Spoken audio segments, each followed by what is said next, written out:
Magdi, umeshare link kweli? Hello, Magdi. Acha nikutumie kwa WhatsApp. Okay, sawa.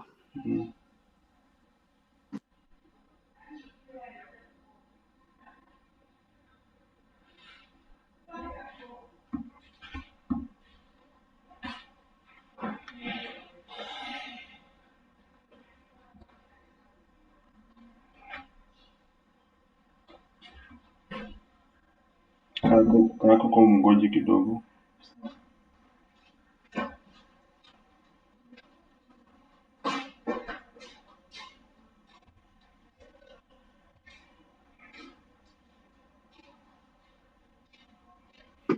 Thanks, Magdi, nimepata. Then you do what you did yesterday. You just check from the YouTube side. Uone the problems, alafu Yes, unafunza from this side. definitely. Sawa. I will. Where's sasa mute? Sawa. Okay, thank you.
Hello, class. Good morning. Good morning once again. How are you doing? Welcome to our class this morning. May I just get confirmation from your end if I'm loud and clear? I have requested the Odell team to minimize the noise in the background. Just confirm to me that you are able to hear me and there is no any noise from the background. So once you assure me on WhatsApp, kindly, what you do, just communicate on WhatsApp, our WhatsApp.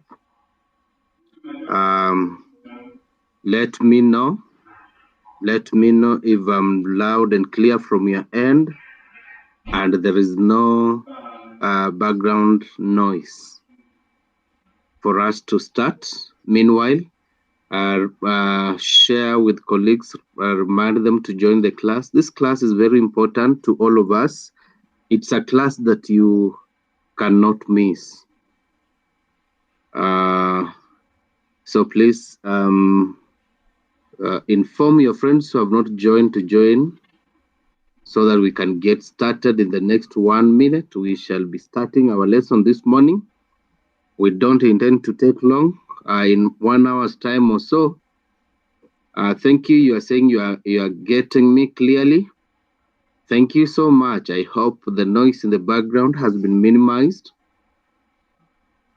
And therefore we are starting in a short while. Okay, so thank you so much. I hope comrades are joining. Kindly remind them to join. If you have a friend who has not joined today, we have shared the YouTube link. Thank you. Nameless, you are saying you can hear me from your end. It's clear. Thank you so much. Please inform the other members who have not joined the class to join. We are just starting. So thank you. In our previous lesson, we were able to look at, of course, the reasons as to why we teach history and government in secondary schools. Why is it included in the curriculum? And we provided justification as to why history should be included in the curriculum and be taught as a subject. And then we were able to look at the syllabus and what it entails, the components of a syllabus.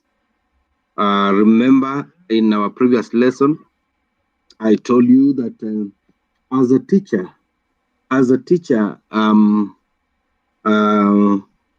the syllabus is like a Bible. It is like a constitution. You cannot operate without it, because it provides guidance, it provides direction, it gives the roadmap. Yes, and therefore you cannot claim to be teaching history if you are not in a position of a history syllabus. And therefore it is important that you get to understand, and in particular, in our previous lesson, I taught you about the components of the syllabus, what it entails, and how it helps you as a teacher in the delivery of content or the carrying out of the teaching process. And therefore, today we are embarking on a very, very important topic that entails the preparation for the teaching of history and government. Remember, possessing the content of history is one thing, and the delivery of the same, the dissemination of the content, yes, is another aspect. So you have to know, to master the art, of course, get the content. And that is why from even first year to now third year, we've been learning about the content, and we shall still learn the content. I'm sure you're doing the content in themes in African history.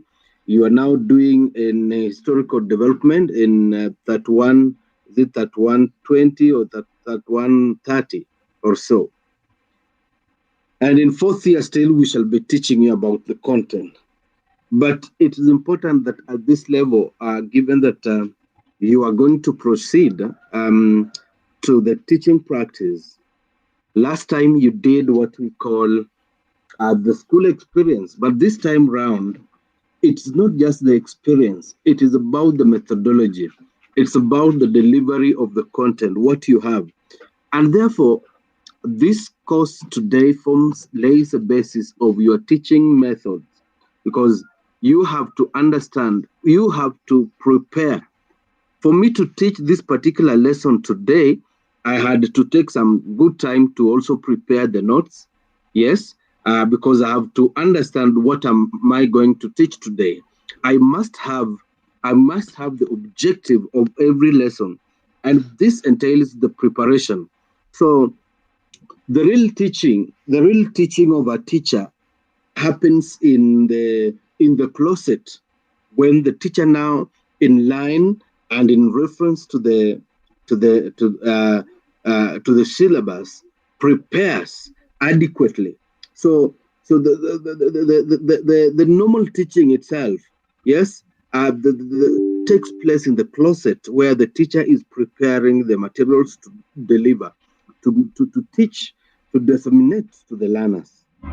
And when it comes now the actual classroom teaching, the teacher is just taking through the learners what he has already prepared. It is very awkward for a teacher, for example, to walk in class and ask the learners, where did we stop last time? That should never be a question by any teacher who sat in my class. You cannot walk in class and then begin asking students, where did we stop last?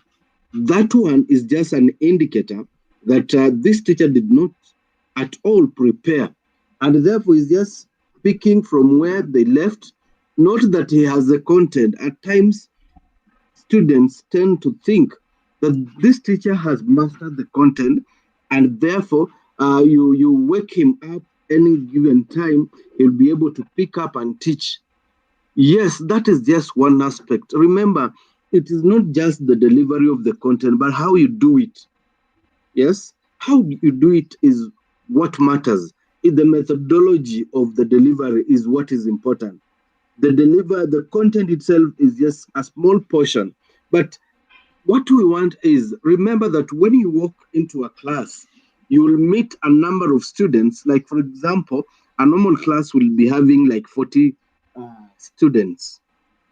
Yes, 40 students will be seated in class. That is a normal class. But I know we have some schools which have up to even 60 or even 70 students in a class. You walk into that class and you find about 40 or 50 students seated, waiting for you as a teacher to come and teach. These 40 students have their personal differences.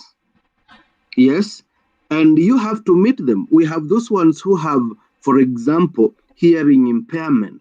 We have those ones who have a challenge with their eyesight. Yes, we have those ones who are slow learners. We have those ones who are genius, fast learners.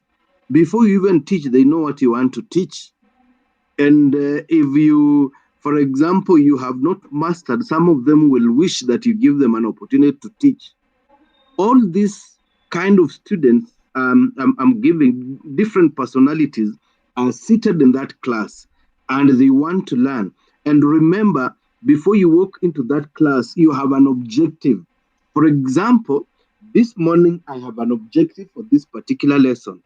I have endeavored that by the end of this lesson today, you as a teacher, a training or a practicing teacher, one, you must mention some of the important documents that a teacher must prepare before starting teaching. So I want that by the end of this lesson, you should be able to name important documents that a teacher is supposed to prepare before teaching. That is one. Number two, objectives that by the end of this lesson today, you, a practicing teacher, you should be able to prepare some of these documents adequately, okay, correctly. Yes. So that is it. I have two objectives in this lesson. So when I'm teaching, and by the end of it all, I am expecting that you should be able to mention the important documents. Number two, you should be in a position to prepare some of these documents, yes, and you prepare them adequately. So that is my objective. So every teacher must have an objective before he walks into the class. And that is why I said from the very beginning that the real teaching happens in the closet, where the teacher now prepares the lesson. Yes. And from that closet, the teacher of course has to refer to the syllabus, prepare the documents he's supposed to prepare for that lesson, prepare the teaching learning resources. Yes. And even the notes. You see, some teachers teach without even the teaching notes, and I really wonder. And they walk in class with a piece of chalk and pretend that they have mastered the lesson and they have mastered the topic of the content, and then take through the learners what they know. That is not actual teaching. That is not real teaching. A good teacher must prepare in the closet, walks in class with prepared notes, prepare the resources. I have just taken time to take you through what entails this particular topic and what we are expecting, because sometimes I usually of course do assessment, carry out assessment of our students during the teaching practice. And you imagine a teacher walking in class, and the advisor is there seated at the back, wants to carry out assessment, and the teacher is not even aware of what he taught last time in the previous lesson.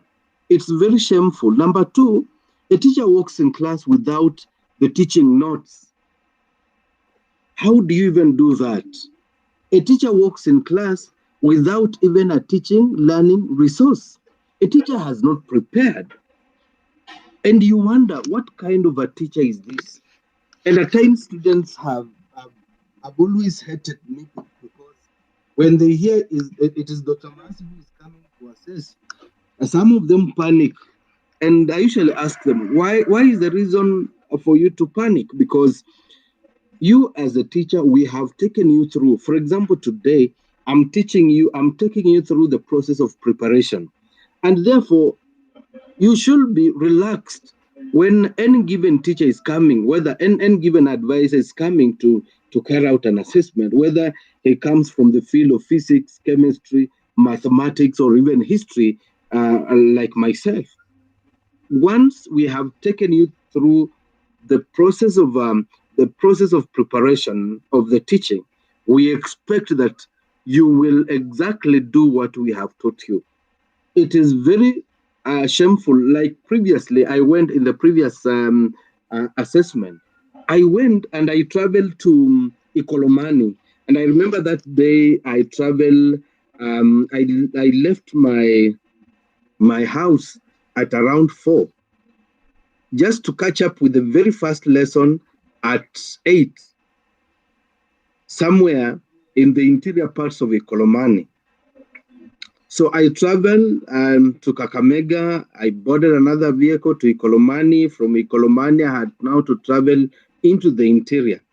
I was there exactly quarter to 8. And you see, these teachers, I had prepared them that I was going to assess them the following day. Yes. And what is the meaning of the teacher calling you, the advisor calling you and telling you he's coming to assess you the following day? It for the purposes of preparation, to help you prepare, so that you don't feel harassed when the advisor comes.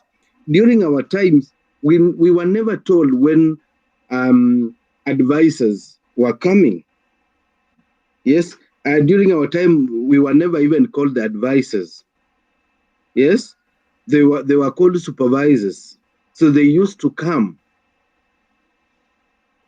without any prior notice. And you're on parade, you go to class, the first lesson, you meet there is an external advisor or a supervisor, or you meet him, he's seated there, and there's a question: can I get the documents? And you have to start teaching. You even don't know the person. He has not introduced. You don't have to introduce him. But we used to teach. What has happened today is that as much as we are giving you freedom and we are calling you, informing you in advance that please prepare, we shall be coming. At times you go, for example, in the case that I was just citing, I walked in that school 7:45. And imagine I had traveled all the way from Mayanja in Bungoma here to Ikolomani in the interior. So reaching there, the teacher had not even arrived. And when she arrived, the first thing she did, in fact, she's the one that I called to inform the rest. So when I arrived, the teacher had not arrived. And when she came, she took the book and started making notes there. When I'm seated, you can imagine the embarrassment. So like, she was still making notes, and the bell rang for the first lesson at 8. And she was like, I'm not prepared. Can another teacher walk in class and teach? Yes. And I was very firm and said, I had prepared you, so please, let's go to class. We walked to that class. The teacher had not prepared the teaching learning resources. The teacher had not completed the notes. And I'm telling you, when this particular teacher started teaching, she taught the wrong content to the learners. So what I did, I had to prepare another content. So when we left that class, I felt like I should stand and teach.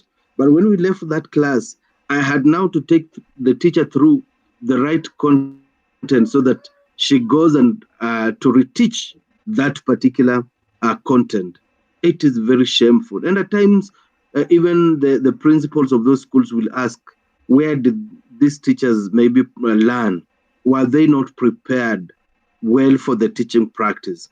So that is just an introduction, just to tell you that what we are going to learn today is very, very important to you. And therefore, just to start, it is important to note here that preparation for teaching involves the understanding of the curriculum, the planning lessons with clear objectives, engaging activities, gathering necessary resources, establishing classroom management rules, and reflecting on and adapting teaching methods.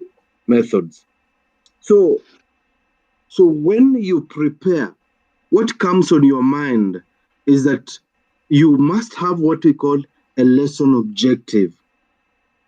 When you have the lesson objective, you should also now develop what we call engaging activities. For example, it's only that this class is online today, but were it that it was physical, after teaching, I will request that in groups, but of course, I'll give out as a takeaway again today, but if it was a physical class, I'll request that after taking it through the process of preparing these very important documents, that one of you walks to the chalk, to the whiteboard and prepares one of the documents. So those are the activities we are talking about. Then the resources. What are the resources are you preparing? Yes, to enhance your teaching. Resources are meant to enhance the teaching. So planning for history and government instruction.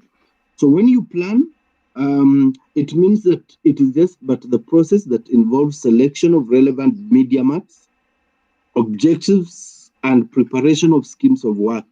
So the learning environment, lesson planning, and evaluation procedures. So just remember that as you teach, you have to refer to the syllabus. As you prepare these documents, you have to refer to the syllabus. Number 2, that even in the teaching process, we shall be having what we call the evaluation procedures, because at the end of the day, then you have to evaluate whether the objective of that particular lesson was achieved or not. So in view of the significance of the syllabus in planning instruction, it is important that we briefly look at, of course, the history and government syllabus. Remember, I'm not going to take much of the time here, because I took you through the syllabus in our previous lesson and what it entails. It is important, therefore, to note that the syllabus aids the teacher to prepare what we call clear expectations, structured learning. It also provides guidance and direction in the process of learning. Then it also provides the assessment methods or criteria. It also helps you as a teacher to also identify the resources that you are supposed to use. Remember, when we were learning a topic that I taught in the, previously. It also encourages accountability. It facilitates, of course, communication and support for the diverse learning needs. As I said, when you walk into that class, remember you are teaching students who have different personal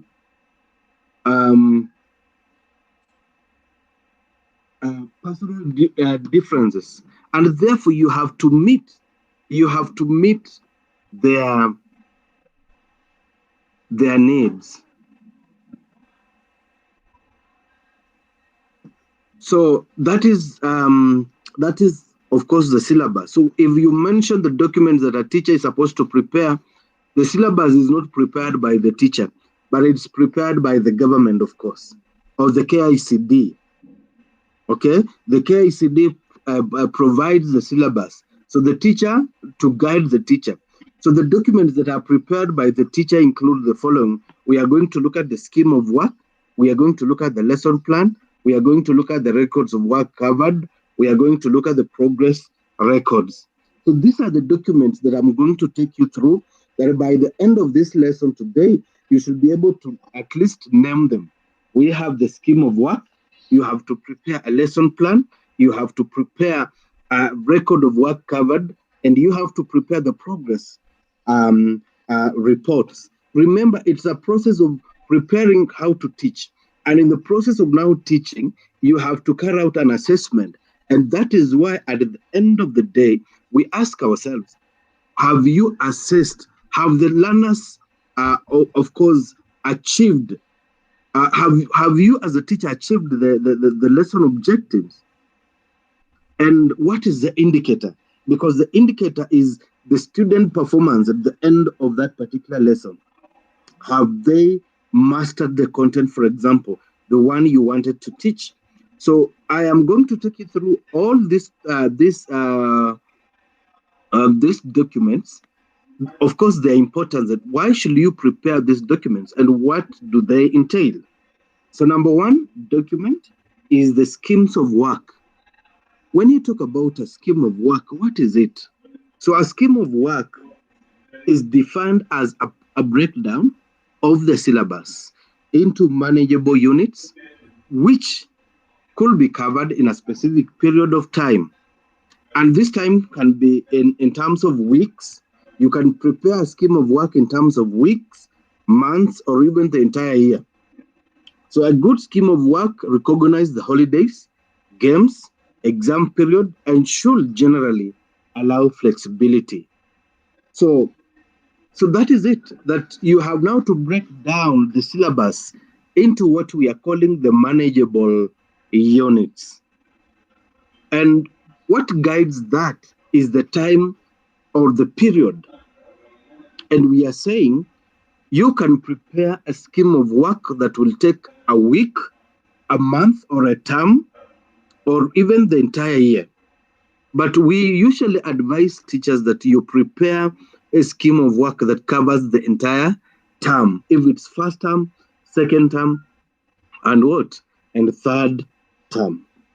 So once you do that, remember, we have said that what a good scheme of work must recognize the following, that we have holidays.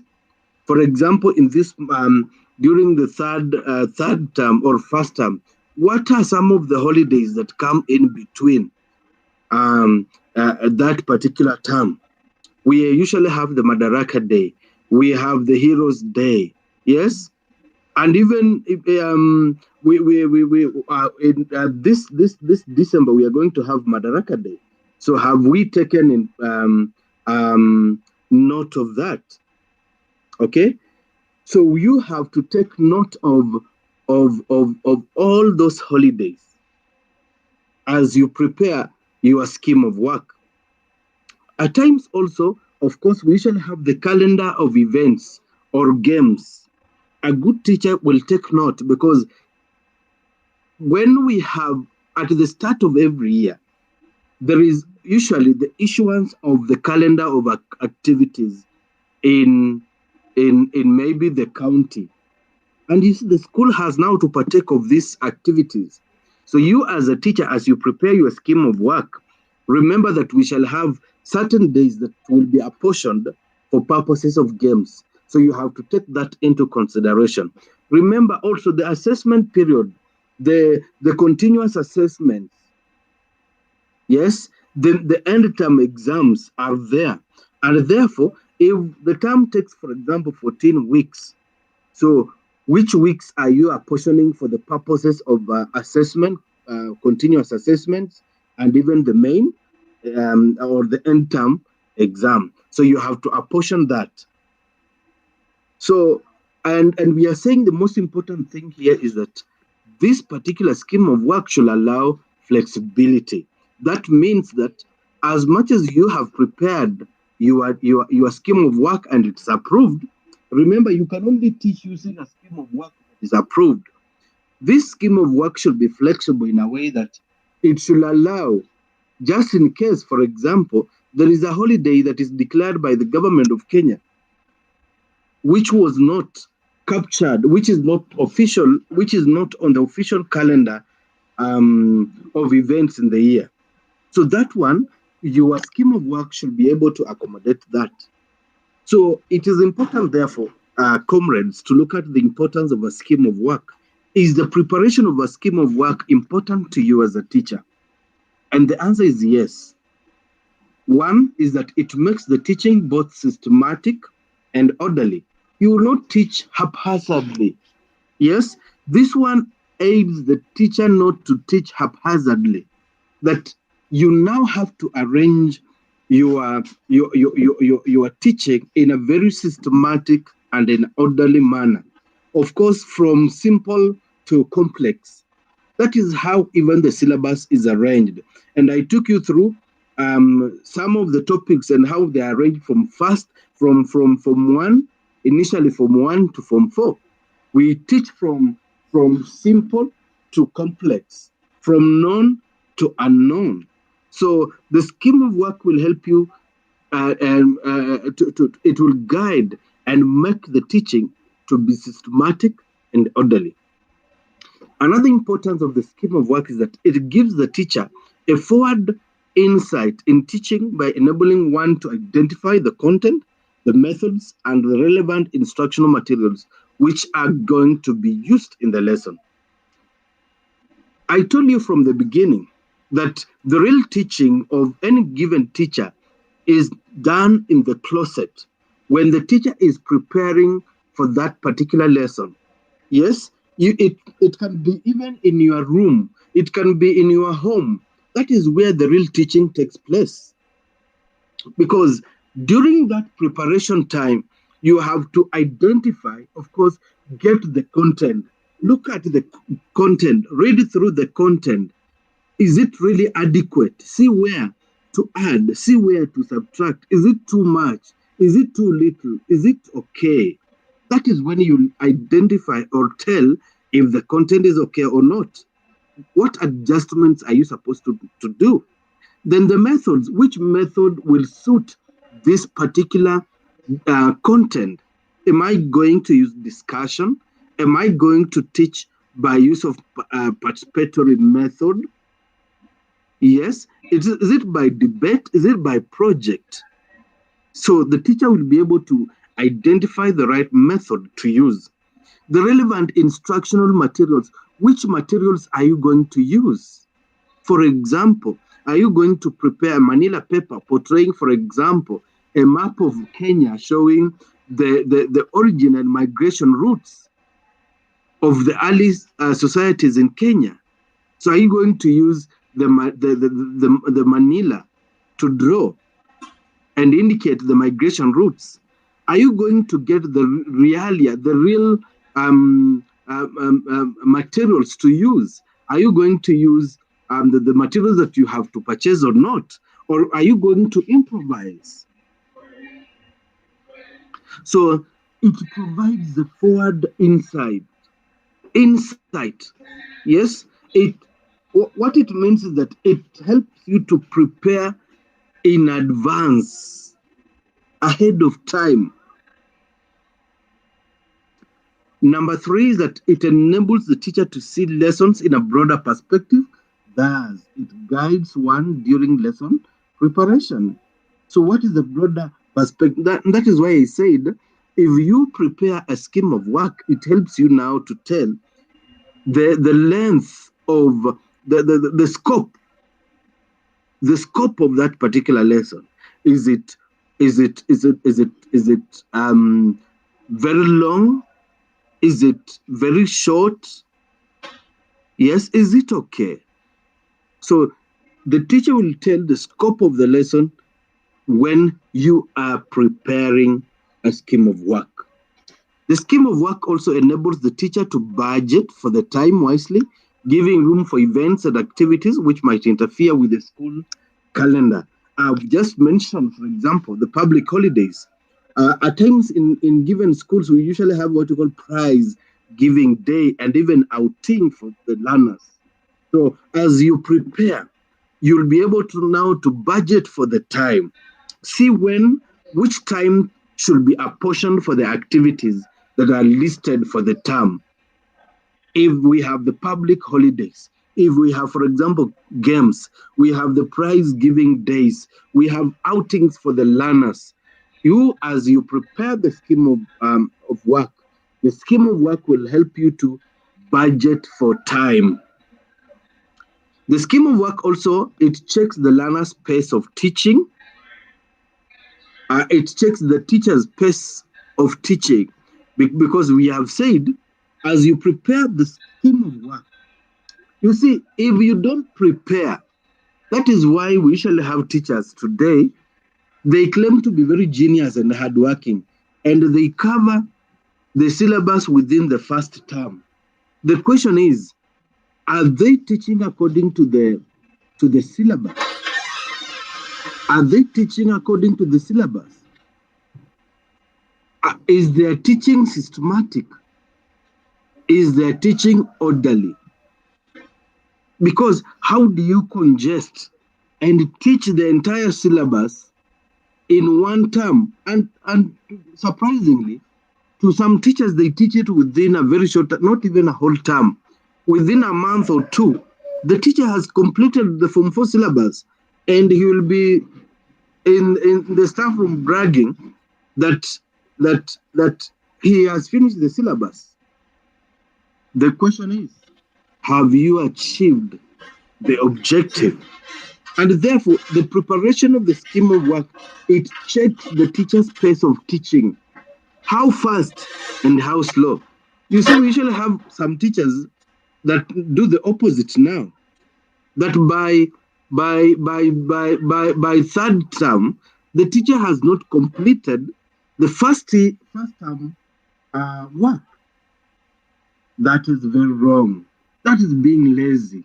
And therefore, the preparation of the scheme of work will check your pace of teaching. It also enhances smooth handing over in case of transfer of a teacher, thus ensuring continuity in teaching. That when it comes to matter of handing over, taking over, it does not become a problem. You don't move with the entire school or class. No. Once you prepare the scheme of work, and for example, you get a transfer. For example, when I was teaching with the TSC, up to 2019, and I left in around August and joined university. So my work was just to hand over to the next teacher. But I just handed over the scheme of work, which indicated the level that I taught, up to what level. Yes. So the teacher who is coming in, will be able to pick up from where he left without any problem, without even going to class and asking learners, where did Mr. Wahungu maybe leave? Yes, at what point did he stop? So that kind of question will not be there, because you officially now hand over to the next teacher, and the next teacher will just pick up from there. And teachers are trained in a manner that you can still pick up from where another teacher has stopped, as long as there is, for example, the scheme of work and even the record of work covered. Another teacher will just pick up any day and continue with your teaching. Remember, there are also cases of sickness. There are also cases of deaths in case a teacher dies, even through an accident. That is not something planned for. And therefore, that one does not mean that teaching will have to stop at that particular point. No, another teacher will just pick up and teach. So now that I've taught you what a scheme of work is and what its significance is,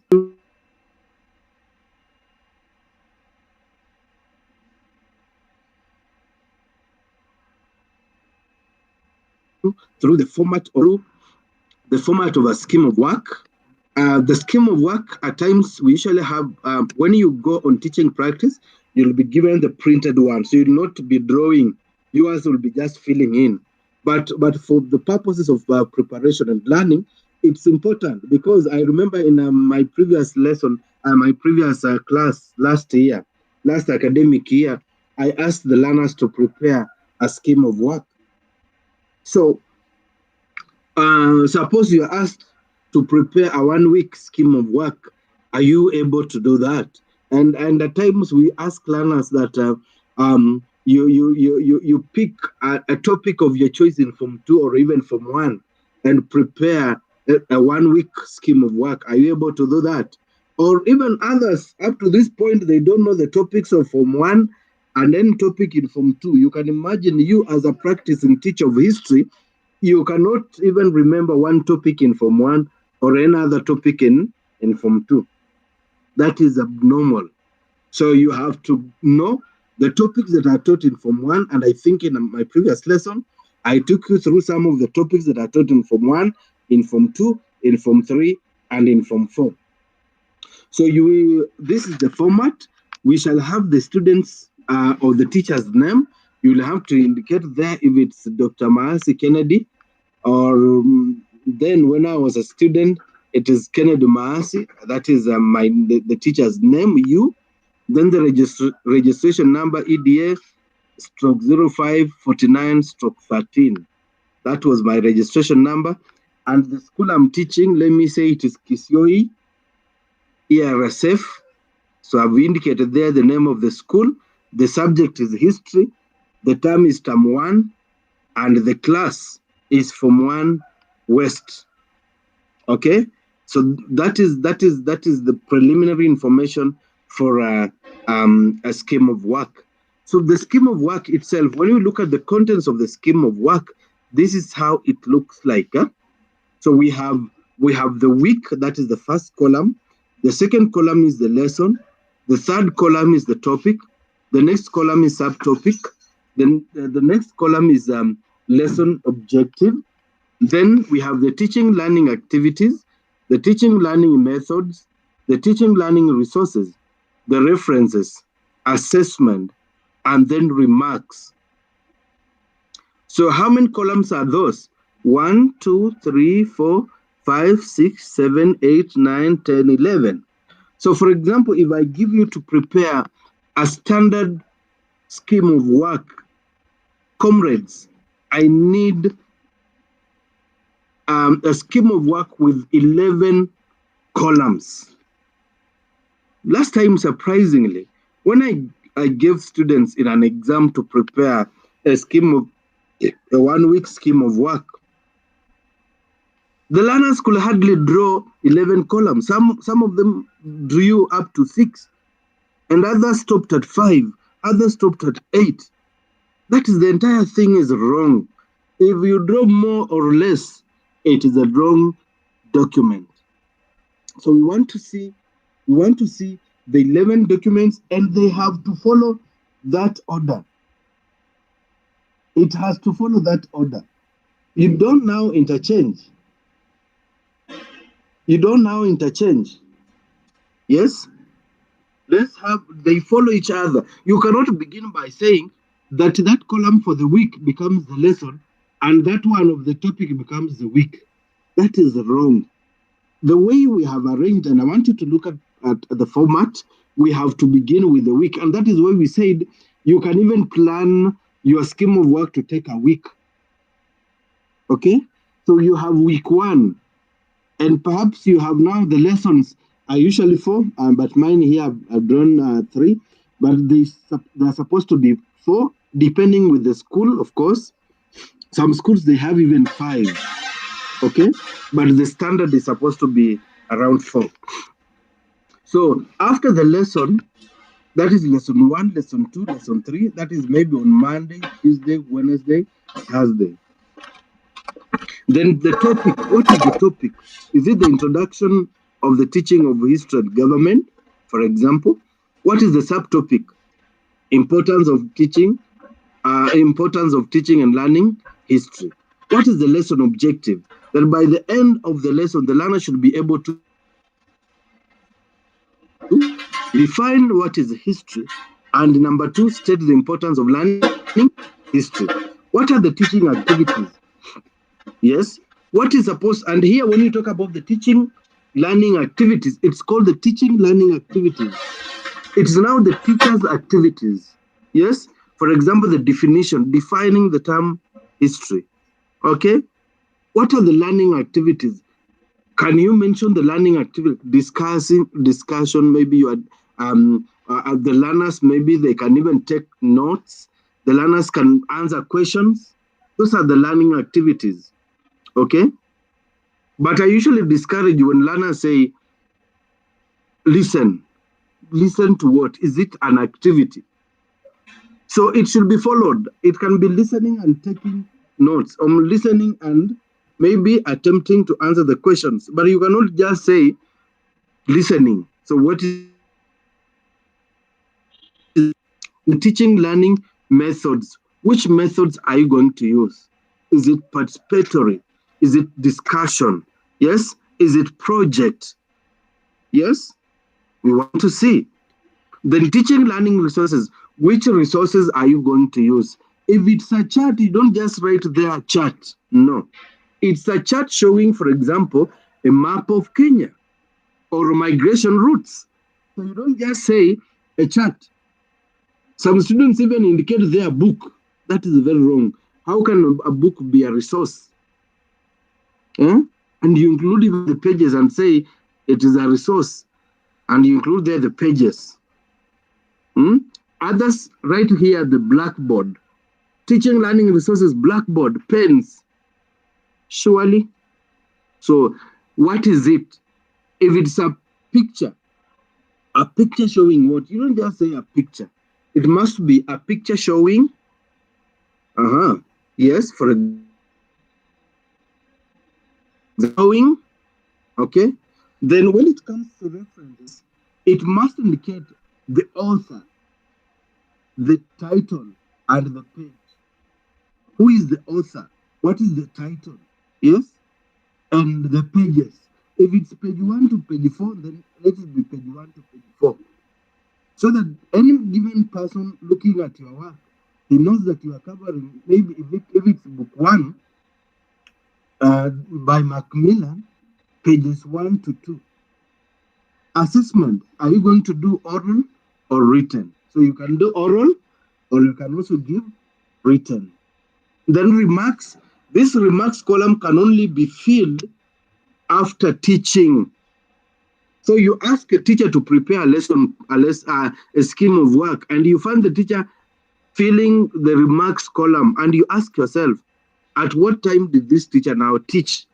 Because the remarks should indicate the end product. Yes, the indicator after teaching. Did the learners, for example, are able to define?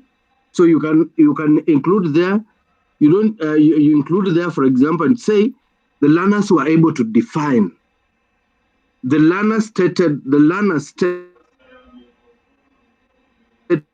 oh, there is more time. You can also indicate that the time was limited. Okay, maybe you anticipated that you'll teach this particular topic within 40 minutes, but at the end of 40 minutes you had not covered, so you can indicate there that more time is required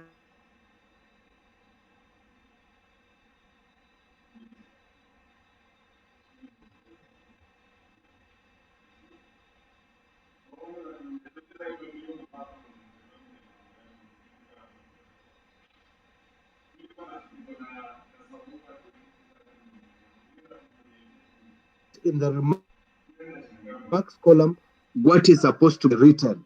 Okay, what was a lesson? We want to see that. What was the outcome of the lesson?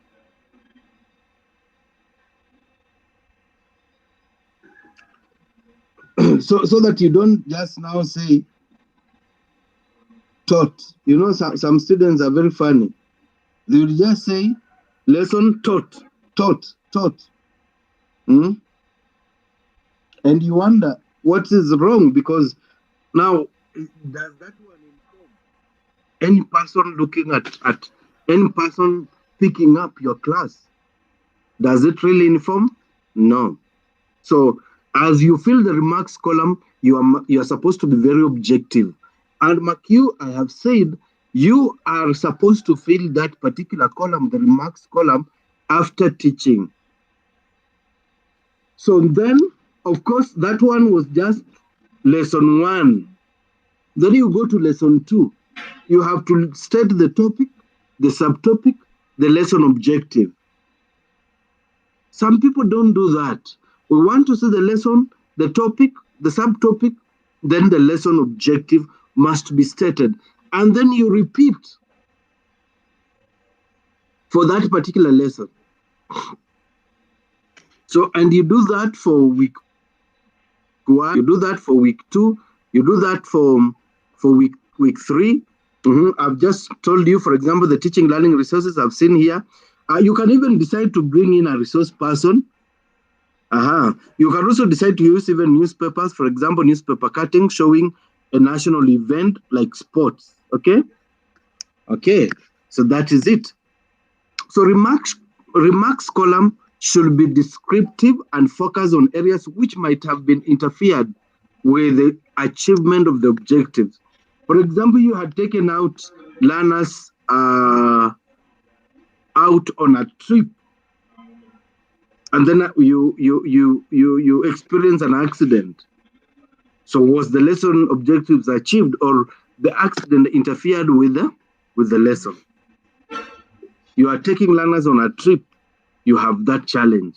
You bring in a resource person. Maybe when the resource person comes in, there is a challenge of translation.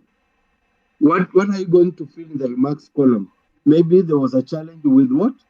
Interpretation or communication barrier. And maybe you can even suggest in that remarks column what should be done next. So some students will ask, if I'm teaching from 1 West and from 1 East and from 1 North, see, I'm just supposed to prepare one scheme of work. What is my answer? The answer is no. You cannot prepare a scheme of work for 2, 3 different classes. If it's from 1 East, it must have its own what? Scheme of work. If it's from 1 North, it must have its own scheme of work. Why? Look at even the remarks column. You are going to teach this particular lessons in different time. You are not going to merge unless these classes merge during your time. But if you normally teach them independently, it means therefore that you have to prepare the scheme of work for each of those classes, because the remarks column will have to differ depending with the time and the class, and of course the learners. They differ in those particular classes. So what I'm saying here, the point to note is that make separate schemes for the two different streams, because the remarks column may differ. Very, very important. And there is an assignment I've given there. You have to prepare 3 weeks schemes of work on topic in history, history and government for school program of your choice. So you practice. I'm not saying that one is going to be part of what I endeavor to give you as a takeaway, but I'm asking that we do that in groups, practice to come up to prepare a scheme of work, either in Form 1, Form 2, Form 3, of a topic of your choice. So I've tried to come up with one here from one scheme of work.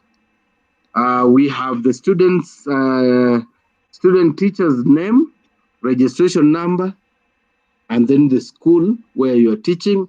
Subject is history and government, term 1, class is Form 1.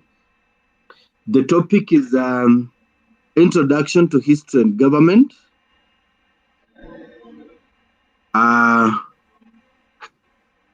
Introduction to history and government. That is, we want to see this scheme of work. Week 1, lesson 1. Topic is introduction to history and government. Subtopic is meaning of history. Lesson objective, that by the end of the lesson, each learner should be able to define history and explain its scope. What are the teaching learning activities? Teacher explains meaning. Learners brainstorm examples of past events. What are the teaching methods I'm going to use? Explanation. I'm also going to adopt discussion. The teaching learning resources, I'm going to have a chart, to draw a chart showing definition of history. References, which references am I going to use? The books I'm going to use? I'm going to use KLB, History and Government, Form 1, page 1 to 3. What kind of assessment am I going to carry out in this particular lesson? I'm going to use oral questions. And the remarks column I've not filled because I'm supposed to teach that particular class before filling the remarks column. That is for the lesson 1, week 1, lesson 1. Week 1, lesson 2, still the topic remains, but now the subtopic changes. It is importance of studying history. And what is my lesson objective? Learner should be able to, by the end of the lesson, the learner should be able to explain the importance of studying history. Yes, and then the teaching learning activities, we are going to do group discussions, learners list importance, and then we shall also have what we call class presentations. Then the methods I'm going to use in this particular class, I'm going to use discussion. I'm also going to use the group work as the teaching learning methods. What are the teaching learning resources that I've prepared for this particular lesson? I'm going to use the manila papers and then, of course, the mark pens. Then the KLB, the reference I'm going to use is KLB Form 1, pages 4 to 6. And then this time round, I'm going to give written exercise. Topic 3, sources of history. The topic remains. The subtopic changes, and the lesson objective is the learner should be able to identify and describe various sources of history. I'm going to use the activities. Learners observe pictures of historical sources, and the teacher demonstrates. So I'm going to use observation as a method, and then explanation as a second method. What am I going to use as the resources? I'm going to use pictures of sources, artifacts, or even images. The reference, I'm going to use KLB Form 1, pages 7 to 10. This time round, I'm going to either use the oral or the written questions. And it flows that way. Yes, for that particular class. So that is just a sample of a scheme of work that I've tried to come up with. I know there may be some inconsistencies when it comes to the resources which needs to be beefed up. If it's a chart, remember it's a chart on what? Make sure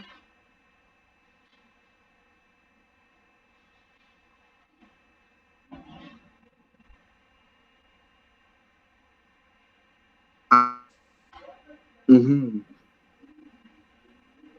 So thank you. So that is a sample of a scheme of work that of course I've taken you through the format. It must have the 11 columns, and those activities should be arranged in that chronological order. So at no given time should we interchange. Yes, it is the week coming first, and then the lesson, then the topic, the subtopic, the lesson objective, the teaching learning activities, the teaching learning methods, teaching learning resources, the references, assessment, and the remarks column. Please take note of the format because, for example, if and I've already said it here that in the last academic year, if you check their question papers, I told them to prepare a scheme of work. And comrades, what I saw was really funny. Some of them jungle up these items. For example, some of them in the place of week they wrote there the topic. The week came at around the fourth column. So that means if you just interchange one of them, it means that the entire structure up and therefore the format is wrong. They should come in that order. Okay, so take note of the format, and that is why I've said that in groups, make sure that you prepare a lesson plan, a scheme of work, a 1 week scheme of work of a topic of your choice and of a class of your choice. You can do it in Form 1, you can do it in Form 2, Form 3, or even Form 4. So that is it. I have taken you through the format. I have also shown you the sample, the one that I've just tried to prepare here for purposes of teaching and learning. The second document, which is also very important, is the lesson plan. A lesson plan. So what is a lesson plan? So a lesson plan is a well-prepared, systematically arranged program through which the desired message or information is conveyed to the learners. So the actual document that a teacher uses in class to deliver the content is called a lesson plan. Yes? Aha. So we began with the first document and we said it is the scheme of work. So you prepare the scheme of work first. So after preparing the scheme of work, the next document you are going to prepare is the lesson plan. So how do you even prepare the lesson plans? Lesson plans are supposed to be prepared on daily basis as per every lesson subtopic or the lesson topic. Okay? For example, in a week, you have, for example, the 4 lessons, like on Monday, Tuesday, Wednesday, Thursday. You have 4 lessons in. So how many lesson plans are you going to have? You are going to have 4 lesson plans for every lesson that you'll be having. So this is a document that a teacher carries even with it in class. You know, for example, the scheme of work cannot be carried to the class because it only guides you now to prepare the lesson plan. Where are you going to get the information to prepare the lesson plan? You get information to prepare the lesson plan, and which is drawn from the scheme of work. And as I'll be taking you through the format of lesson planning, you'll just understand, you'll get to know that we just draw information from the scheme of work and now practically arrange on how we are going to deliver the content in for that particular lesson. So is it important, just as we looked at the scheme of work, is it important for you as a teacher to prepare a lesson plan? And the answer is yes. So a lesson plan is very, very important because it acts as a reminder of what a teacher is going to teach or how he intends to teach it. So it is a reminder of what you are going to teach. And that is why I said the habit of teachers walking in class and asking learners, where did we stop last? It is unethical, it is not professional. It just means that this teacher did not prepare for that particular lesson. And it's not a matter of mastering the content. It only shows how confused that particular teacher is. So in future, if you walk to class and ask learners, where did we stop? And you pick a piece of chalk and begin teaching, just know that you are the teacher that Dr. Maasa referred to as a confused teacher, because that means you did not prepare. Remember, teaching is not about just the delivery of content. It's about how you do it. And that is why we do what we call methodologies. Yes, because remember, the 40 students seated in that particular class have their personal differences. For example, I said, we have those ones with eyesight problem. We have those ones with hearing impairment. So for those ones who are not hearing, how have you prepared? If you don't know even the last topic where you stopped, have you prepared the teaching learning resources? Have you drawn the chart, for example, that will now help for those ones who have a hearing impairment, and in the process of teaching, they did not capture one or two things. But at least if you have prepared, a manila or a resource, this particular learner will be able to follow up and say, okay, so this chart is all about, this topic was all about the origin and migration of early societies in Kenya. And we'll be able to trace that maybe the Bantus are now migrating from the Congo region. Yes, of course, through Uganda, and they're coming to partly in Western Kenya and to the eastern and the coastal region. Yes, so this particular learner who has a hearing impairment challenge will be able to follow up using that particular resource. So that is why we prepare the lesson plan, that it reminds you of what you are going to teach or what you intend to teach.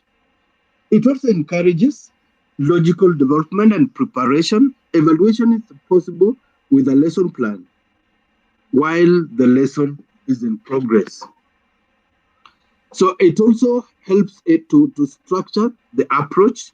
So you'll be able to, it provides a clear framework for teaching, ensuring that the lessons are organized and focused on specific learning objectives. When I was taking you through the scheme of work, our comrades, I did mention and said that every subtopic, every lesson must have its own specific objectives. Just like I took you through the specific objectives for my lesson today. So every lesson must have a specific learning objective.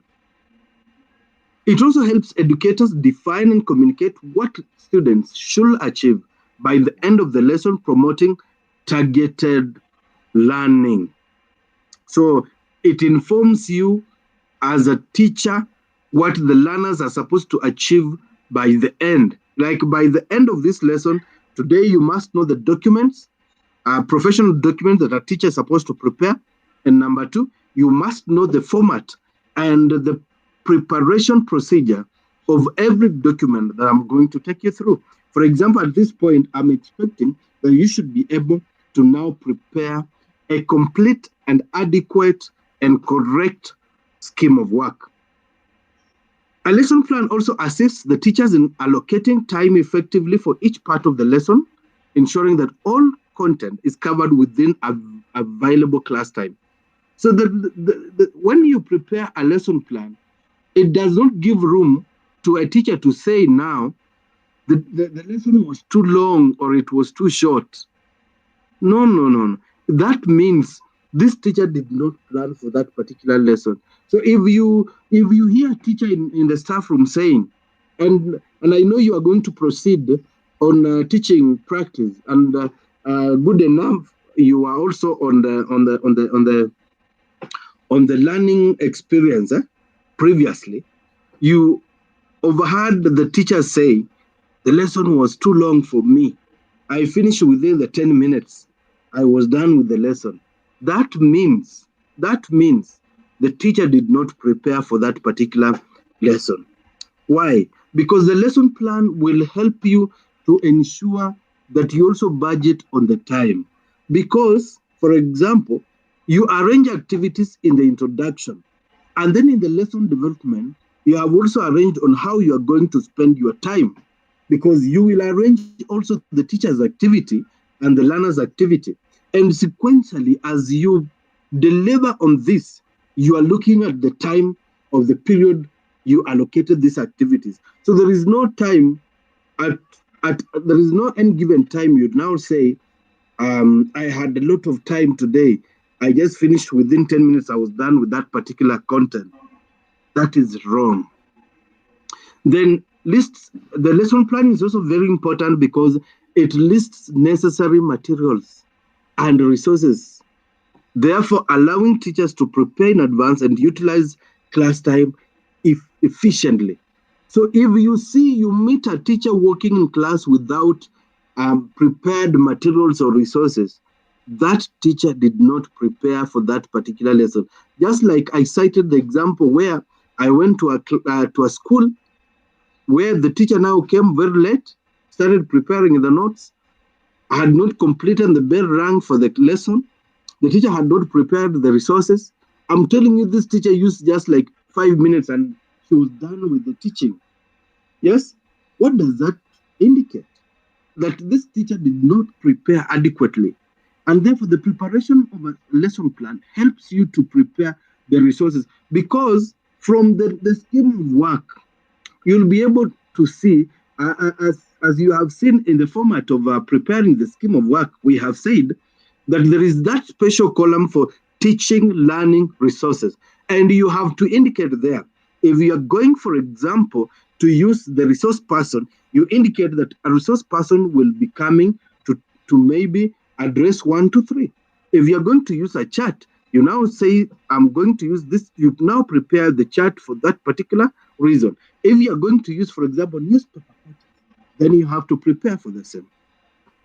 It also serves as a flexible guide that can be adjusted based on student needs, interests, and understanding, and therefore facilitates differentiation in instruction. When you prepare the lesson plan, you take note of the different personalities in that particular class, the different needs of your students in class. As you prepare, what is at the back of your mind? There is that one naughty student. For example, that naughty student, maybe we normally call them naughty, but they are not naughty in a way. Yes? For example, there is that genius student. If you prepare less activities, for example, the genius student will finish within 1 minute and will be seated and will be disturbing the rest. So how are you planning for this genius student? How are you planning for that slow student in that particular class? Yes? How are you planning for that myopic student in that particular class? So the lesson plan will address that. It also incorporates the assessment methods to evaluate student learning. That you'll be able to now evaluate.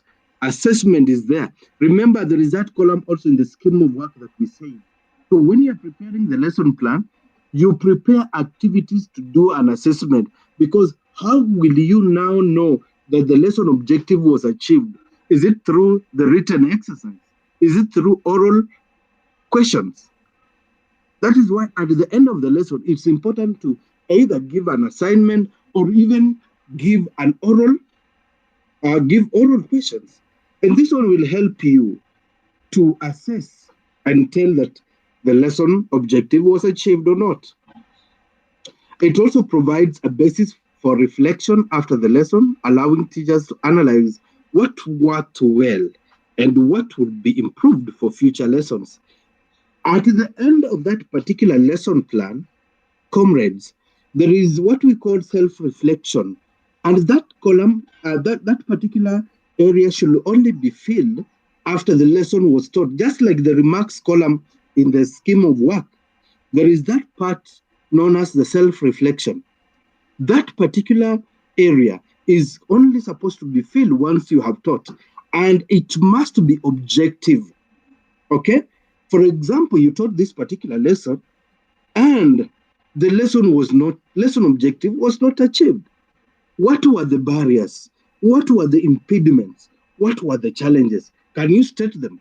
And therefore, what is your future plan about overcoming this particular problem? For example, the lesson was interrupted with a visitor who came by in the process of learning. So when you say the lesson was interrupted, you are being very objective. Yes, but you don't stop there. A professional teacher will now suggest a remedy for that particular challenge. And you can now therefore state that the lesson will be covered in a remedial lesson, maybe on Thursday. The lesson was taught on a Monday, but in your schedule, you have a remedial class for history on a Thursday. So you say the lesson was interrupted by a visitor. Yes? But then it will be covered in a remedial class scheduled for Thursday. So anybody looking at your lesson plan will be sure that indeed there was a challenge, and this is how the teacher is planning to address that particular challenge. Maybe the lesson objective was not achieved, though you took the learners through the lesson. So how do you intend to? Are you going to change the method? Are you going to change anything within the process, the resources? You have to indicate that. So it also encourages teachers to think critically about their teaching practices and continuously refine their instructional strategies. It is very important, and students have been asking me every time I teach. I've been teaching different cohorts, and students keep on asking me, why is it that you are not keep on mutating? They keep on changing. They are dynamic. What is the reason behind? Any good teacher cannot be teaching using the very notes from 2002 or 2000 to date. It only shows that you are not a growing teacher. You are not a professional teacher. You are not a reader. Okay? Some teachers, even today, you go to those high schools and you are there just recently, and of course, you're going to interact with them again during this period. You'll discover that these teachers, they teach using the yellow notes. The notes they prepared in the 1980s, 1990s are the very notes that the teachers are still teaching, using to teach. Does it mean that the methods are the same? The resources are still the same? The learners are still the same? No. It's not possible. So, and that is why I have always endeavored. You ask those ones who are in third year and try to borrow their notes and compare. You'll discover that the notes I'm using to teach today are not the very notes. Either I have improved or changed in a manner. Why? Because we keep on enriching our scholarship. We keep on learning new things as they come by. Even if it means just adding 2 or 3 points on what you taught last time. And that is why learners are usually disadvantaged, especially those learners who don't join classes the way we are doing today, and they're just hoping that they will either use the notes I used last time to teach, because That lesson was taught by Dr. Maas, and therefore is going to teach the very thing again. Our notes keep on growing, our notes keep on changing. And a good teacher should be that way, that your notes should keep on growing, should be smarter every time you use them. Okay? So, like I'm using these notes this year, God willing, next year, when I'll be teaching the very course, I'll not be using the very notes I'm using today. I will have improved maybe and added a few other, of course, points on what I'm using today. And this is a result of lesson planning. When you prepare your lessons, when you prepare lesson plans, they'll help you to refine your teaching strategies. Lastly, that it helps you to design engaging and interactive activities that promote student participation and interest in the subject matter. Remember, when we come for even assessment during your teaching practice, delivery of content is just 5 marks out of 100. So where is the 95%? The 95% lies in the art of the teacher engaging with the learners, the learner interaction. What are the activities that the learners are being engaged in? Is it discussion? Is it class presentation? Is it debate? Is it, of course, a project? Yes, we want to see the activities of the learners, okay? So that you don't now teach the way we teach in university by use of the lecture method and think that you are teaching learners. Remember that we are, in fact, laying the foundation for the CBE curriculum, which is learner-oriented.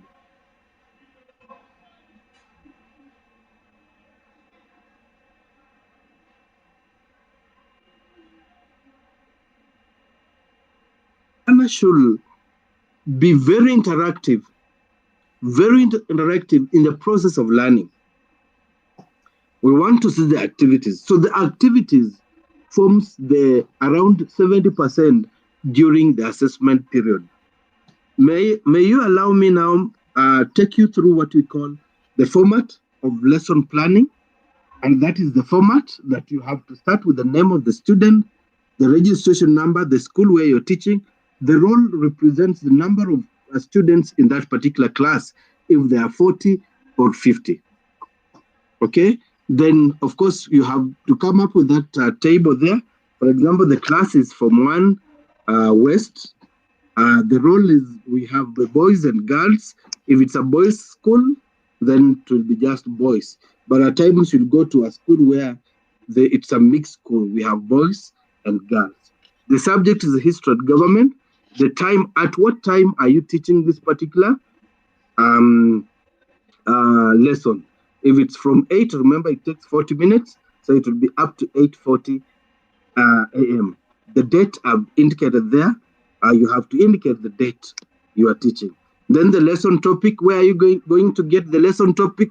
We go back to the lesson, to the scheme of work. So there is no way you'll prepare this lesson plan without a scheme of work. It is the scheme of work that informs the lesson plan. And therefore, the lesson topic we are going to pick from where? From, it was the introduction of the teaching of history and government. So that will be the lesson topic. The lesson objectives, where are we going to get the lesson objectives? We go back to the scheme of work. We get the lesson objectives from the scheme of work. Then the next one is the learning resources. Where are we going to get the learning resources? We go back to the scheme of work. Get and list here the teaching learning resources. The references are listed there. Where are we going to get the references? We go back to the scheme of work, lift what we wrote there for that particular lesson, come and fill this particular place here. Okay? So once you do that, you now move to the lesson development. And that is the lesson development. I've just indicated the stages. So it has how many columns here again? 1, 2, 3, 4. 4 columns. In these 4 columns, comrades, the first one is the stage. The second one is the time. The third one is the teacher's activities. The fourth one is the lesson. are learner activities. Learner activities. So we have about 3 stages. Not about, but 3 stages. So the first stage is always the introduction. Remember, you have the 40 minutes. So you have to apportion these 3 sections, the 40 minutes, into these 3 sections, into the introduction, into the lesson presentation or development, and then the conclusion. Now, introduction, we can apportion 5 minutes for that matter. So then we have the teachers, the teacher activities. What will be the teacher engaged in during the teacher activities in the introduction? Is it defining? Is it singing a relevant song to the of the topic?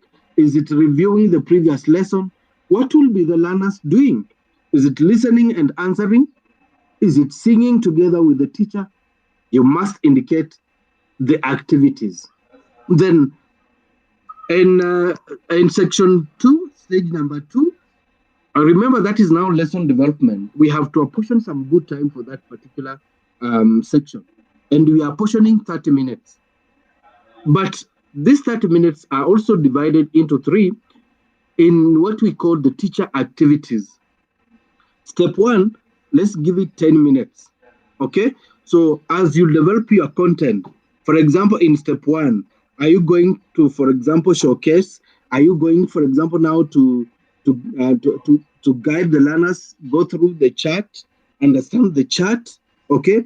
Are you going now to, for example, to give definitions of now the terms in this particular lesson for the 10 minutes? And we must have corresponding learner activities. Yes?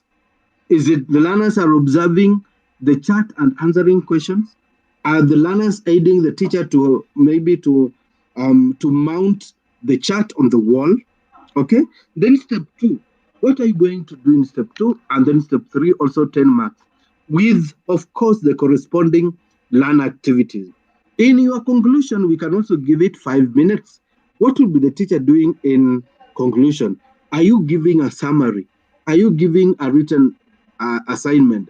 Are you giving, for example, an oral assignment? Okay. And what will be the learners doing?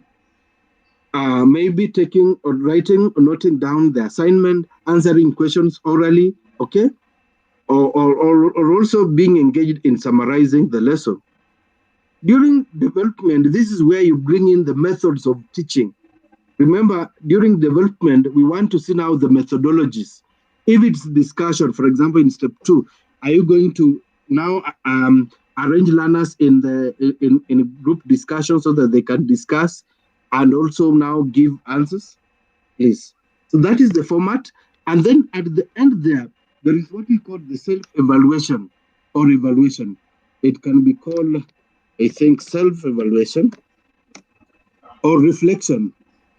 Self-evaluation, or we can call it reflection. What did I say about self-reflection? That at this point here, you now reflect after taking through these learners. Yes? Of course, there is another part which is the chalkboard presentation. That one cannot be included here, but it's important to have a chalkboard presentation. After taking through the learners the 40 minutes, you must have what you call the self-reflection here. What is the self-reflection? It's just like the remarks column. And we say that the remarks column, in the remarks column, you are supposed to, under the self-reflection, you are supposed to reflect whether the lesson objective was achieved or not. If it was not achieved, what was the reason? And what is your future plan? So the teacher realistically assesses the achievement as per the specific objective and writes meaningful content describing the lesson in totality. So look at the achievement of the lesson. Were the learners able to discuss in groups and maybe define or describe? Okay. What was the lesson objective? Was it achieved? What is the indicator that the learners were able to achieve the lesson objective? For example, if it was to define, then the learners can do what? Can ask them to define the term history. or list the importance of teaching and learning history. So if learners can be able to define or list the importance, then you can say the lesson objective was achieved because the learners were able to define the term history. Okay? If the lesson objective was not achieved because of certain obstacles or impediments, then you as a teacher, therefore, you have to give the reason as to why the lesson objective was not achieved. But of course, now state or cite the remedy for that particular lesson. I have also endeavored class, just the way I did for the lesson, for the scheme of work. I have tried to come up with a lesson plan here. So the name, this is a sample lesson plan that I've tried to come up with. Name of the student, registration number, the school, and then the role. Class is Form 1 West, boys 15, girls 30, history and government. That is the subject, should not be the time. That should be the subject. There should be the subject. Okay, I interchange that, the subject. The subject. This one should be the role. Okay. Okay, it's a matter of the tables. I think I did not work them. The class is Form 1 West. The role is 15 boys and girls. The subject is history and government. The date is that given. So I think it's okay. Then the topic is introduction to history and government. The subtopic, remember, I'm drawing this information from my scheme of work. So the topic is introduction of history and government. The subtopic is the meaning of history, the lesson objectives. By the end of the lesson, each learner should be able to define the term history, explain the scope of history, give examples of the past events studied in history. Learning resources, I'm also going to pick them from the lesson, the scheme of work, a chart showing the definition of history, pictures of historical events. So this one should not be there. Nothing like Chalkboard or whatever. Those are the learning resources. And then references, I'm going also to pick from what I wrote under the references in the scheme of work. Kenya Secondary School History and Government Form 1, KLB by KLB, pages. If there are many pages, then it should be PP dot. Then you give the pages. If it's just one page, then you just write page dot, then 1. So, so let's look at the lesson stages. I'm going to take the learners through. Stage 1 is the introduction. It's 5 minutes. In the time I've given the teacher activities, the teacher greets the learners and settles class. Asks learners simple questions like, what do you understand by the word past? Leads learners to mention important events they know. What will be the learners doing? Respond to the greetings, give examples of the past events, for example, birthdays, national events. That forms my introduction, 5 minutes. Lesson development. Under lesson development, remember it's 30 minutes, but I'm going to apportion that into 3 steps. Step 1, 10 minutes. The teacher now presents the chart showing definition of history, explains what history is, the study of past human events, gives examples, for example, the origin of mankind and migration. What will be the learners doing in step 1? Observe the chart, take notes, and ask questions. Step 2, 10 minutes. What will be the teacher be doing? Explain the scope of history, political, social, economic history, writes key points on the board. Okay, encourages learners to give local examples from their community. What will be the learners doing in step 2? Participate in discussion, give examples of different types of history. Just hoping that is right. Then in step 3, also 10 minutes. What will be the teacher doing? The teacher will be showing pictures of historical events and asks learners to identify what they show. Leads a short class discussion on the importance of remembering past events. You see here now, the teacher is making use of the learning resources. The teacher is now taking learners through the discussion groups, leading learners in the discussion groups. What will be the learners doing at this particular level? In stage 3, they'll be observing the pictures and respond to the questions, share ideas on important past events, and of course engage in the activities in the discussion. Conclusion, 5 minutes. What will be the teacher be doing? So the teacher will review the meaning and scope of history, ask short oral questions to check to check understanding, gives a brief assignment, write 2 events from your communities past and explain why they are important. What will be the learners doing in the conclusion of 5 minutes? Answer, review questions, note down the assignment. Okay, and then I'll be having my self-reflection there down. It will be self-reflection. Just let me get that self-reflection. Reflection. Self-reflection. Okay, then I can also have, that means I've logically explained how I am going to take through my learners in this particular lesson. Yes, and I have shown how I have utilized the 40 minutes. Okay, from introduction to lesson development to conclusion. So the chalkboard plan, this is the last part of the lesson plan, where you can now show that you draw that board. I divide it into 3 parts.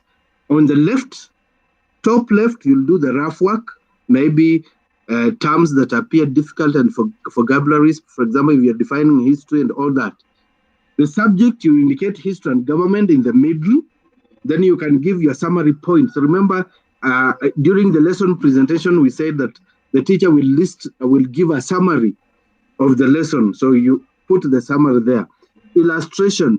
And to your top right, you can draw drawings if you have them. You can mount your chart if you have it. So up to that point, comrades, I've taken you through the lesson plan and what it entails and what you are supposed to do. Allow me go through the record of work covered. This one will just take us like 2 minutes. Then, of course, look at progress record, which will also take us 2 minutes, and we shall be winding up. So the third document is called the record of work covered. As the name suggests, it's an important document that a teacher should keep so as to show the work covered at the end of every lesson. Okay, so when you teach, you have your scheme of work and the lesson plan, and you have taught lesson 1, lesson 2, lesson 3, lesson 4. You can do it on daily basis, or you can even fill it at the end of the week, but of course per every lesson. So you have to indicate that to show that this is the work covered for this particular class. So this document is also important because it provides clear record of what has been taught, helping teachers and students to track educational progress. It also ensures that instruction aligns with the curriculum standards and the learning objectives. It also aids in preparing assessment by providing a reference for what content has been covered. So you can only assess students on what you have taught, okay? And what will inform that is the records of work covered. It also serves as a communication tool for parents and administrators and other stakeholders to understand what students are learning. And remember, it also helps to for matters of handing over, taking over. Yes. Allows teachers to reflect on their teaching practice and make adjustments based on, so you'll be able to reflect what you have taught. And remember, it has also the remarks column. And what informs the remarks column? Of course, the self-reflection under the plan and the remarks column of the scheme of work. As it can also provides a resource for students who miss classes, allowing them to catch up on missed material. For accountability purposes, holds teachers accountable for covering the planned curriculum and ensures that all necessary topics are addressed. It also helps in the transitioning students between grades or subjects by providing a comprehensive overview of a prior learning. So I have a sample of a record of work covered where you indicate the name of the teacher, the subject, the class, and the date. So date, week, if it's week 1, lesson topic covered, you indicate topic 1, the topics that were covered. Then assessment, did you give assessment? Was it written? Was it oral? And what are the remarks? Okay. So I've also endeavored to also provide again the sample record of work covered where we indicate the name of the teacher, the subject is history and government, the class is Form 1, the date I have to indicate there. So, and then I have endeavored to cover this, the date, the week, the date I've indicated of this month, for example, that is 2024, for example. I've indicated 25th November 2024, week 1, meaning of history and definition of history. That was lesson number 1. I gave assessment was oral questions. Remarks, the content well understood. Lesson objective, week 1. Lesson objective, importance of studying history. I gave out a written exercise. What was the remarks? Most learners participated actively. So I have to fill this remarks column in the record of work covered should be written immediately because you have already taught the lesson. So you are just remarking on what is already taught. Okay?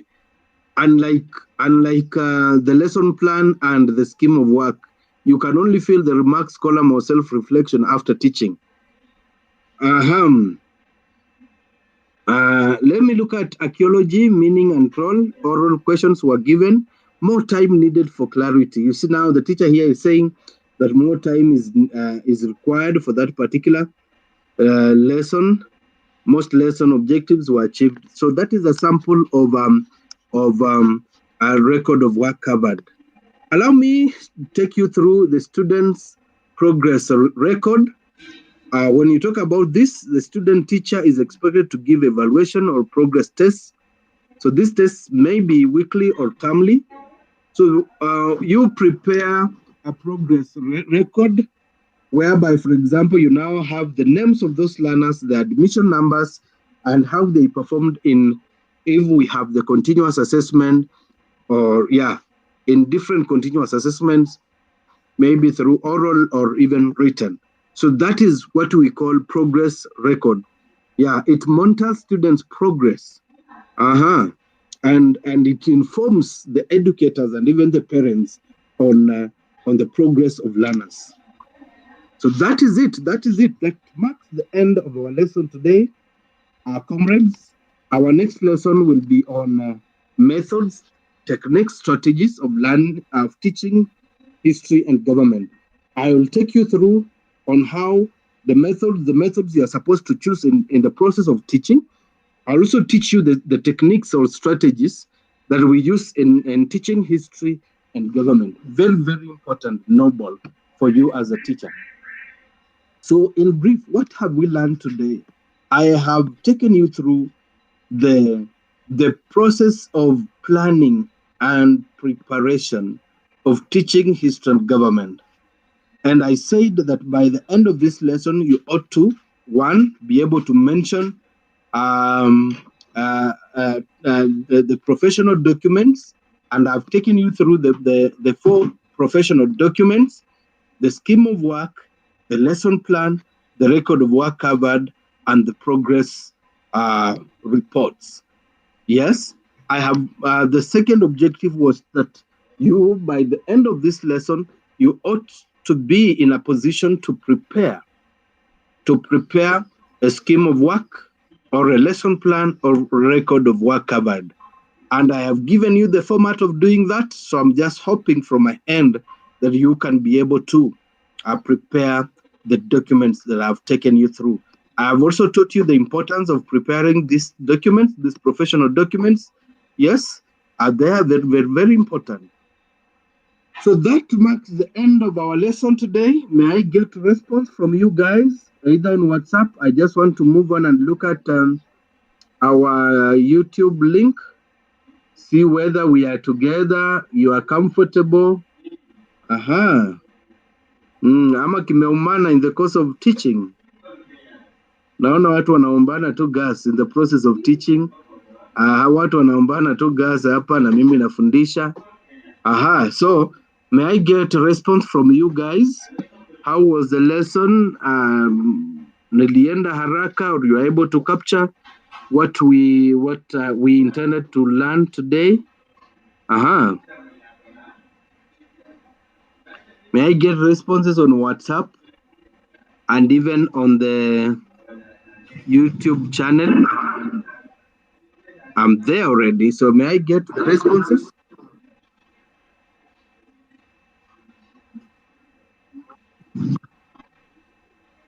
I like that. Some are saying I was too fast. Others are saying it was interesting. So let me get the responses. It's important for purposes of planning.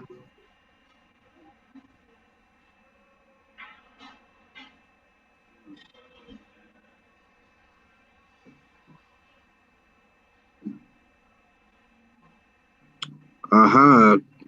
Class has been well delivered. The lesson was interesting, very interesting. The lesson was interesting. The lesson was interesting, and you are so audible. The lesson has been wonderful. The pace was good.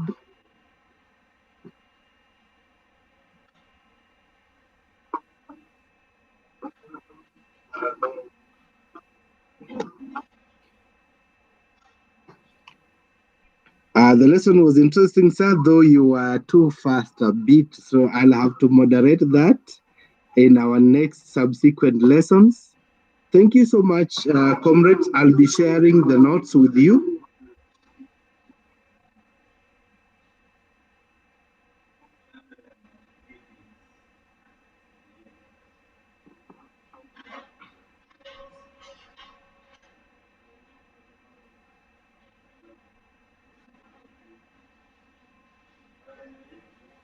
Somebody has a question. Somebody has a question. Brian Odhiambo, you have a question. If I can get that question.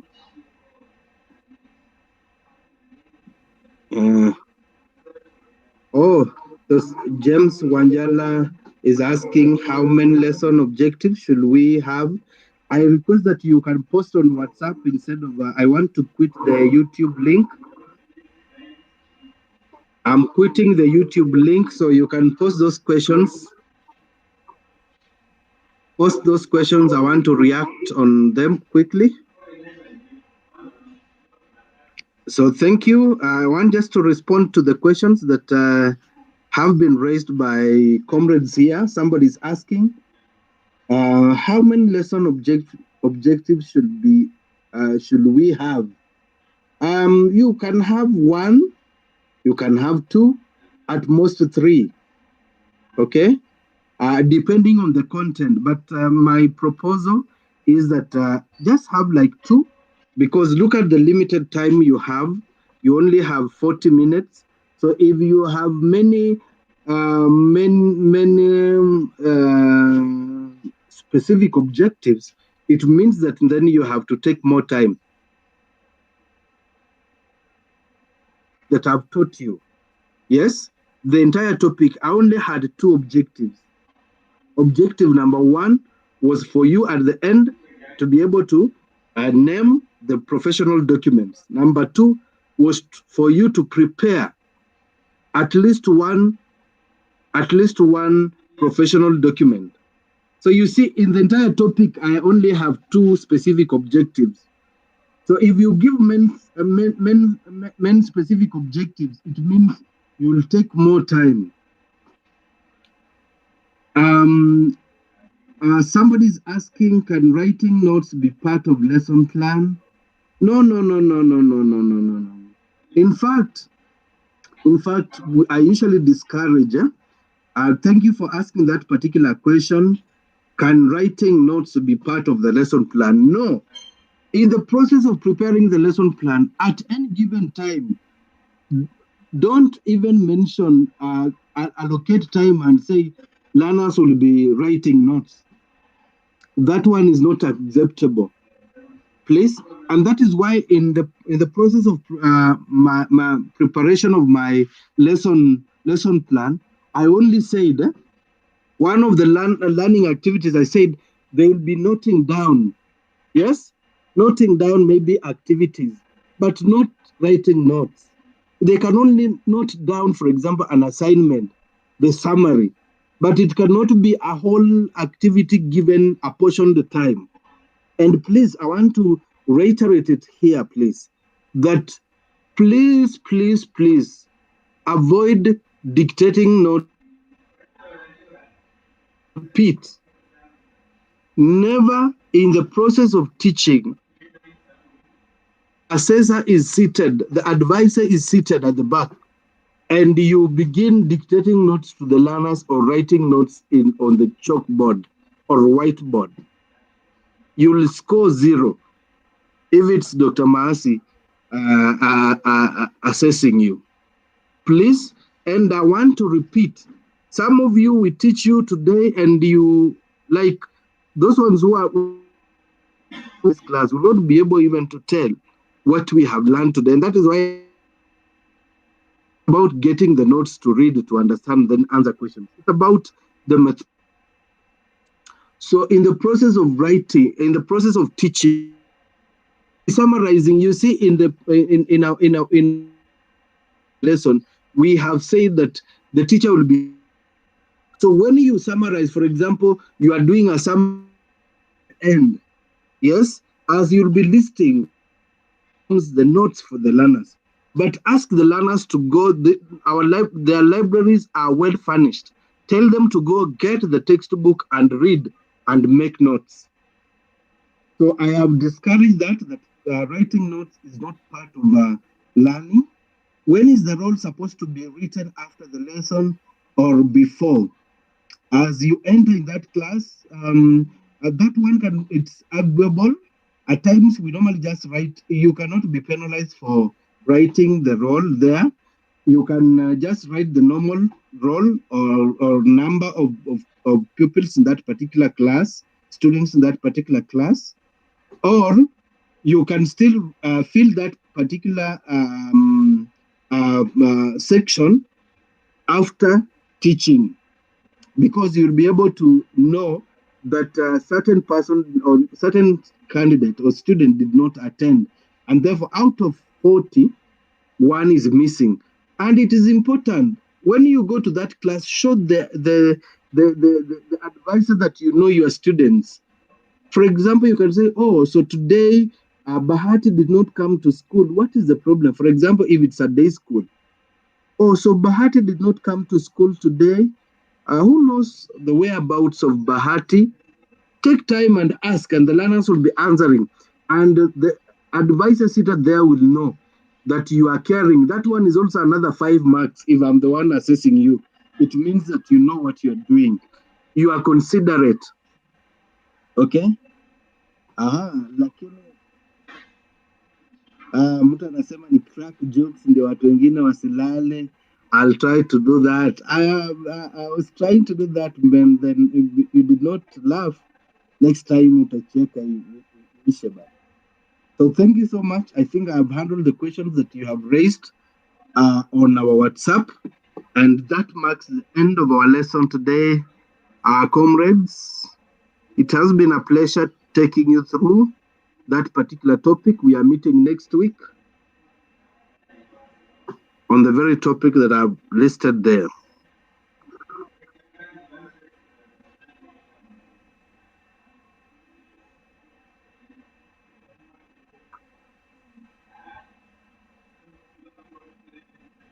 Yeah, somebody's asking, what about marking of books, part of the lesson? Yes. You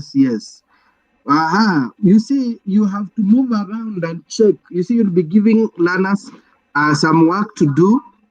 If you have given the written assignment, walk around and mark. That is another aspect that we look at. Walk around and manage those discussion groups.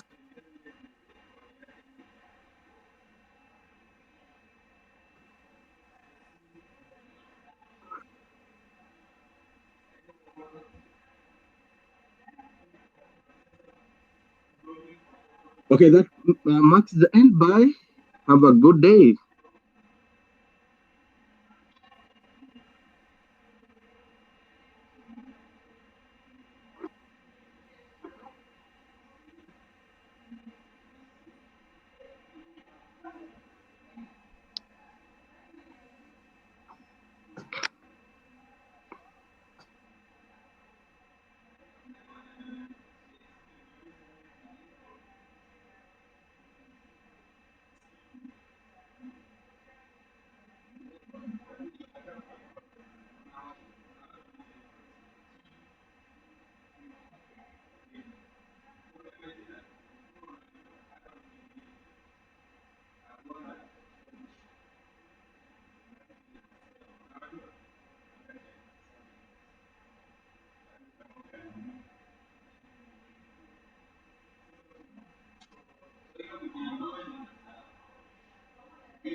Maisha alikuwa amefunga bagi kama amemaliza. Sasa estimate yakati basi kumbe hapo hapo zikazuri tunakuja Hata Dr. Irene nakuzanga hapa